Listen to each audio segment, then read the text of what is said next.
Hi hello ನಮಸ್ಕಾರ, welcome back to Nikhil talks YouTube channel ಗುರು. ಇವತ್ತು ಡಬಲ್ ಹೆಡರ್ ಮ್ಯಾಚ್ ನಡೀತಿದೆ. ಸಾಯಂಕಾಲ ಮ್ಯಾಚ್ ನಮ್ಮ RCB versus Delhi Capitals Arun Jaitley stadium Feroz Shah ಕೋಟ್ಲಾದಲ್ಲಿ ನಡೀತಿದೆ. ಇದು ವಿರಾಟ್ ಕೊಹ್ಲಿ ಅವರಿಗೆ ಹೋಮ್ ಗ್ರೌಂಡ್ ಆಗಿದೆ. ಅವತ್ತು ನಮ್ ಬೆಂಗಳೂರಲ್ಲಿ RCB ವಿರುದ್ಧ KL ರಾಹುಲ್ ಅವರು ಪರ್ಫಾರ್ಮೆನ್ಸ್ ಮಾಡಿ ಸಖತ್ತಾಗಿ ಆಡಿ ಇದು ನನ್ನ ಊರು ಅಂತ ಹೇಳಿದ್ರು. ಇವತ್ತು ವಿರಾಟ್ ಕೊಹ್ಲಿ ಅವ್ರ ಬ್ಯಾಟ್ ಇಂದ ರನ್ಸ್ ಬರುತ್ತೆ ನೋಡ್ತೀರಿ. ವಿರಾಟ್ ಕೊಹ್ಲಿ ಅವರು ರನ್ಸ್ ಹೊಡೆದಿದ್ದಾರೆ. RCB ಸೇಡ್ ತೀರ್ಸ್ಕೊಂಡ್ತಾರೆ ಡೆಲ್ಲಿ ಕ್ಯಾಪಿಟಲ್ಸ್ ವಿರುದ್ಧ. ಇವತ್ತು ಸಾಯಂಕಾಲ ಮ್ಯಾಚ್. ಮಧ್ಯಾಹ್ನ match Mumbai Indians versus LSD. ಆ ಮ್ಯಾಚ್ ಅಲ್ಲಿ ಫೇವರೇಟ್ಸ್ ನೋಡೋದಾದ್ರೆ ಮುಂಬೈ ಇಂಡಿಯನ್ಸ್ ಫೇವರೇಟ್ಸ್ ತರ ಕಾಣ್ತಿದ್ದಾರೆ. ಅವರ ಇತ್ತೀಚೆಗೆ ಬರ್ತಿರೋ ಪರ್ಫಾರ್ಮೆನ್ಸ್ ಲಾಸ್ಟ್ 4 ಮ್ಯಾಚ್ ಗೆದ್ದಿದ್ದಾರೆ. ಇವತ್ತೇನಾದ್ರು ಗೆದ್ದರೆ ಕನ್ಸಿಕ್ಯೂಟಿವ್ 5 ವಿಕ್ಟರಿ ಆಗುತ್ತೆ ಅವರಿಗೆ. ಒಳ್ಳೆ ಫಾರ್ಮ್ ಅಲ್ಲಿ ಕಾಣ್ತಿದೆ. ಆದ್ರೂ ನನಗೆ ಇವತ್ತು ಸರ್ಪ್ರೈಸ್ ಮಾಡ್ತಾರೆ, LSD ಗೆಲ್ತಾರೆ ಅಂತ ಅನಿಸ್ತಿದೆ. ಆಲ್ರೆಡಿ LSD MI ಆಲ್ರೆಡಿ ಒಂದ್ಸಲ ಆಡಿದ್ದಾರೆ, ಅವಾಗ LSD ನೇ ಗೆದ್ದಿರೋದು. ಇವತ್ತು ಕೂಡ LSD ನೇ ಗೆಲ್ತಾರೆ ಅಂತ ಏನೋ ಅನ್ನಿಸ್ತಿದೆ. ನೋಡೋಣ ಏನ್ ಆಗುತ್ತೆ ಅಂತ. ಅದೇ ಮುಂಬೈ ಇಂಡಿಯನ್ಸ್ ಒಳ್ಳೆ ಫಾರ್ಮ್ ಅಲ್ಲಿ ಕಾಣ್ತಿದ್ದಾರೆ. ಅದು ಇವತ್ತು ಸೋಲ್ಬಹುದು.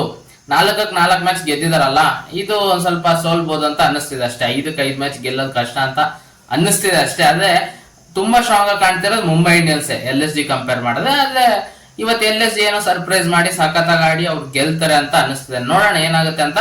ಇವತ್ತು ಸಾಯಂಕಾಲ ಮ್ಯಾಚ್ ಅಲ್ಲಿ RCB ಸೇಡ್ ತೀರ್ಸ್ಕೊಳ್ಳೋದಂತೂ ಖಂಡಿತ ಆಗೋರು. ಸೇಡ್ ತೀರ್ಸ್ಕೊಂಡ್ತಾರೆ. ಡೆಲ್ಲಿ ಕ್ಯಾಪಿಟಲ್ಸ್ ವಿರುದ್ಧ ಇವಾಗ ಗೆದ್ದೆ 7 ವಿಕ್ಟರಿ ಆಗುತ್ತೆ. 7 ವಿಕ್ಟರಿ ಅಂದ್ರೆ ಇನ್ನ 2-3 ವಿಕ್ಟರಿ ಬೇಕಾಗುತ್ತೆ. ಈ 5 ಮ್ಯಾಚ್ ಅಲ್ಲಿ ಕನಿಷ್ಠ 3 ಮ್ಯಾಚ್ ಗೆಲ್ಬೇಕು RCB. ಅವಾಗ ಟಾಪ್ 2 ಅಲ್ಲಿ ಖಂಡಿತ ಫಿನಿಶ್ ಆಗೋ ಸಾಧ್ಯತೆ ಇರುತ್ತೆ. 4 ಮ್ಯಾಚ್ ಗೆದ್ರೆ ಖಂಡಿತ ಟಾಪ್ 2 ಪಕ್ಕ ಸೀಲ್ ಆಗೋಗುತ್ತೆ. ಟಾಪ್ 2 ಗೆ ಟಾರ್ಗೆಟ್ ಮಾಡ್ತಿದ್ದಾರೆ. ಟಾಪ್ 2 ಗೆ ಹೋಗ್ಬೇಕು ಅಂತ. ನೋಡೋಣ ಏನಾಗುತ್ತೆ ಅಂತ. ಅದೇ ಟಾಪ್ 4 ಪ್ರೆಡಿಕ್ಷನ್ ಇವಾಗ ಇತ್ತೀಚೆಗೆ ನೋಡೋದಾದ್ರೆ ಇವಾಗ ನೋಡಿ, ನಿನ್ನೆ ಪಂಜಾಬ್ ಕಿಂಗ್ಸ್ ಗೆ 1 ಪಾಯಿಂಟ್ ಬಂತು. ಮಳೆ ರದ್ದಾಗಿರೋದ್ರಿಂದ ಗೆಲ್ಲೋ ಸಾಧ್ಯತೆನೂ ಇರ್ತಿತ್ತು ನಿನ್ನೆ ಪಂಜಾಬ್ ಕಿಂಗ್ಸ್. ಅವ್ರಿಗೆ ಇವಾಗ 1 ಪಾಯಿಂಟ್ ನಷ್ಟ ಅಂತಾನೆ ಹೇಳ್ಬೋದು. ಇವಾಗ ಟಾಪ್ 4 ಯಾವ್ಯಾವ ಟೀಮ್ ಬರ್ಬೋದು ಅಂತ ಅನಿಸ್ತಿದೆ ಅಂದ್ರೆ GT ಬರ್ತಾರೆ, RCB ಬರ್ತಾರೆ, ಡೆಲ್ಲಿ ಕ್ಯಾಪಿಟಲ್ಸ್ ಬರುತ್ತೆ, ಮುಂಬೈ ಇಂಡಿಯನ್ಸ್ ಅಥವಾ ಪಂಜಾಬ್ ಕಿಂಗ್ಸ್. ಮುಂಬೈ ಇಂಡಿಯನ್ಸ್ ಅಥವಾ LSD ಅಂತೀನಿ ನಾನು. ಪಂಜಾಬ್ ಕಿಂಗ್ಸ್ ಬರೋದು ಕಷ್ಟ ಅಂತ ಅನಿಸ್ತಿದೆ. LSD ಅಥವಾ ಮುಂಬೈ ಇಂಡಿಯನ್ಸ್ ಬರ್ಬೋದು. ಏನಕ್ಕಂದ್ರೆ LSD ಗೆ ಮಯಾಂಕ್ ಯಾದವ್ ಆಡೋ ಸಾಧ್ಯತೆ ಇರುತ್ತೆ ಇನ್ನ ಮಿಕ್ಕಿರೋ ಮ್ಯಾಚಸ್. ಅವ್ರು ನೋಡಿ ಲಾಸ್ಟ್ ಸೀಸನ್ 2 ಮ್ಯಾಚ್ ಆಡಿದ್ದು. ಅದ್ರಲ್ಲೂ ಒಂದು RCB ಮೇಲೂ ಆಡಿದ್ದು. RCB ಮೇಲೆ man of the match. 2 match ಕೂಡ ಅವರೇ ಮ್ಯಾನ್ ಆಫ್ ದ ಮ್ಯಾಚ್ ತಗೊಂಡಿದ್ದು. ಒಳ್ಳೆ ಬೌಲರು, ಒಳ್ಳೆ ಪೇಸ್ ಇದೆ, ಮತ್ತೆ ಒಳ್ಳೆ ಲೆಂತ್ ಅಲ್ಲಿ ಬೌಲಿಂಗ್ ಮಾಡ್ತಾರೆ. ಅವ್ರು ಬಂದ್ರೆ ಬಲಿಷ್ಠವಾಗಿ ಕಾಣುತ್ತೆ. ಅವ್ರದ್ದು ಬೌಲಿಂಗ್ ಅಲ್ಲೇ ವೀಕ್ ಇರೋದು. LSD ಬ್ಯಾಟಿಂಗ್ ಸಖತ್ತಾಗಿ ರನ್ಸ್ ಮಾಡ್ತಿದ್ದಾರೆ. ನಿಕೋಲಸ್ ಪುರನ್ ಅವ್ರ ಬ್ಯಾಟ್ ಇಂದ ಲಾಸ್ಟ್ 2-3 ಮ್ಯಾಚ್ ಇಂದ ರನ್ಸ್ ಬಂದಿಲ್ಲ. ಅದಕ್ಕೆ ಒಂದ್ ಸ್ವಲ್ಪ ಲಾಸ್ಟ್ ಡೆಲ್ಲಿ ಕ್ಯಾಪಿಟಲ್ಸ್ ವಿರುದ್ಧ ಸೋತು ಬರ್ತಿದ್ದಾರೆ ಇವತ್ತಿನ ಮ್ಯಾಚ್ ಆಡೋದಕ್ಕೆ ಲಕ್ನೋ ಸೂಪರ್ ಜೈಂಟ್ಸ್. ಇವತ್ತು ಗೆಲ್ಲೋ ಸಾಧ್ಯತೆ ಇರುತ್ತೆ ಅಂತ ಅನ್ನಿಸ್ತಿದೆ. ವಾಂಖೇಡೆದಲ್ಲಿ ನಡೀತಿದೆ. ಆದ್ರೂ ಕೂಡ ಅಲ್ಲಿ ಚೇಸ್ ಮಾಡೋರಿಗೆ ಬೆನಿಫಿಟ್ ಇರುತ್ತೆ. ನೋಡೋಣ ಏನಾಗುತ್ತೆ, ಯಾರು ಟಾಸ್ ಗೆಲ್ತಾರೆ ಅಂತ. ಅದು LSD ಸರ್ಪ್ರೈಸ್ ಆಗಿ ಗೆಲ್ಬಹುದು ಇವತ್ತಿನ ಮ್ಯಾಚ್ ಅಂತ ಅನಿಸ್ತಿದೆ. ಸಾಯಂಕಾಲ ಮ್ಯಾಚ್ ಸೇಡ್ ತೀರ್ಸ್ಕೊಂಡ್ತಾರೆ. ಏನು ಪ್ಲೇಯಿಂಗ್ ಲೆವೆನ್ ಅಲ್ಲಿ ಏನು ಚೇಂಜಸ್ ಮಾಡಲ್ಲ. ಸೇಮ್ ಪ್ಲೇಯಿಂಗ್ ಲೆವೆನ್ ಜೊತೆನೆ ಹೋಗ್ತಾರೆ. ರೊಮ್ಯಾರೋ ಶೆಫರ್ಡ್ ಅವ್ರು ಬಂದಿರೋದ್ರಿಂದ ಟೀಮಿಗೆ ಒಳ್ಳೆ ಬ್ಯಾಲೆನ್ಸ್ ಇದೆ ಗುರು. ಬೌಲಿಂಗು ಮಾಡ್ಕೊಡ್ತಾರೆ, ಎಕ್ಸ್ಪೆನ್ಸಿವ್ ಏನಾಗಿಲ್ಲ, ಬೌಲಿಂಗ್ ಮಾಡ್ಕೊಡ್ತಾರೆ. ಚಿನ್ನಸ್ವಾಮಿಲಿ ಎಲ್ಲರೂ ಓಡಿಸ್ಕೊಂತಾರೆ ಗುರು. ಅದು ಎಕ್ಸ್ಪೆನ್ಸಿವ್ ಆಗಿ ಆಗ್ತಾರೆ ಎಲ್ಲ ಬೌಲರು ಕೂಡ. ಭುವನೇಶ್ವರ್ ಕುಮಾರ್ 22 ರನ್ ಕೊಡ್ತಾರೆ ಆ ಓವರ್ ಅಲ್ಲಿ. ಅವ್ರು ಕಂಬ್ಯಾಕ್ ಮಾಡ್ಬೇಕಾಗುತ್ತೆ. ಅವ್ರದ್ದು ನೋಡಿ ಸ್ಟ್ರೆಂತ್ ಏನಾದ್ರೆ ಯಾರ್ಕರ್ ಮಾಡಿದ್ರೆ ಅವ್ರಿಗೆ ಹೊಡೆಯೋದು ಅಷ್ಟು ಈಸಿ ಅಲ್ಲ. ಅವ್ರು ಅದನ್ನೇ ಮಾಡ್ಬೇಕಾಗುತ್ತೆ. ಲೆಂತ್ ಅಲ್ಲಿ ಬೌಲಿಂಗ್ ಮಾಡ್ತಾರೆ.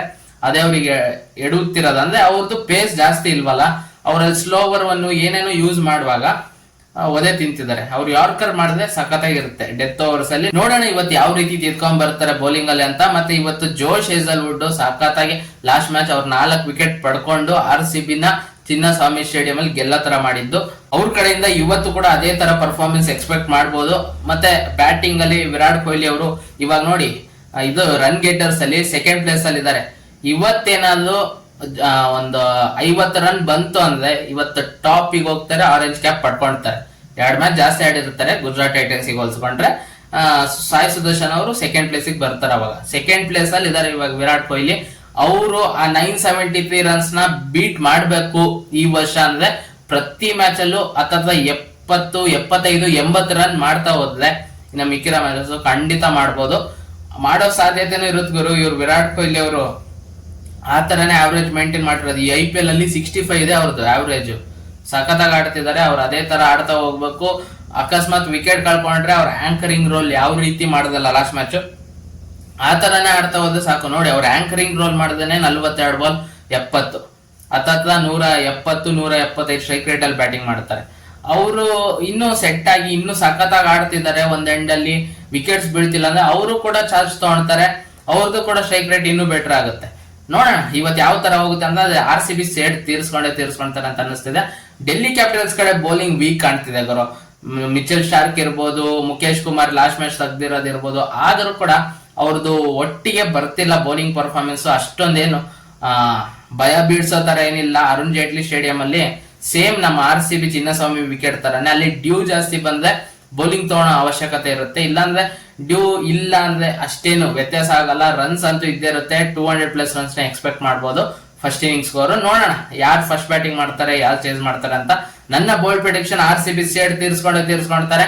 ಡೆಲ್ಲಿನ ಬೀಟ್ ಮಾಡ್ತಾರೆ ಡೆಲ್ಲಿ ಅಂತ ಅನಿಸ್ತಿದೆ. ನಿಮಗೆ ಏನಿಸ್ತಿದೆ ಅದನ್ನ ಕಮೆಂಟ್ ಬಾಕ್ಸ್ ಅಲ್ಲಿ ತಿಳಿಸಿ ಅಂತ ಹೇಳ್ತಾ, ಈ ವಿಡಿಯೋ ಇಷ್ಟ ಆಗಿದ್ದರೆ ವಿಡಿಯೋ ಒಂದು ಲೈಕ್ ಮಾಡಿ, ಶೇರ್ ಮಾಡಿ, ಮತ್ತೆ ಸಬ್ಸ್ಕ್ರೈಬ್ ಮಾಡ್ಕೊಳ್ಳೋದನ್ನ ಮರಿಬೇಡಿ. ನಮ್ಮ ಚಾನಲ್ ನ ಸಬ್ಸ್ಕ್ರೈಬ್ ಮಾಡ್ಕೊಂಡು ಸಪೋರ್ಟ್ ಮಾಡಿ ಅಂತ ಕೇಳ್ತಾ ಈ ವಿಡಿಯೋ ಇಲ್ಲಿ ಮುಗಿಸ್ತಿದ್ದೀನಿ. ಮತ್ತೆ ಇನ್ನೊಂದು ವಿಡಿಯೋ ಒಂದಿಗೆ ಬರ್ತೀನಿ ಗುರು.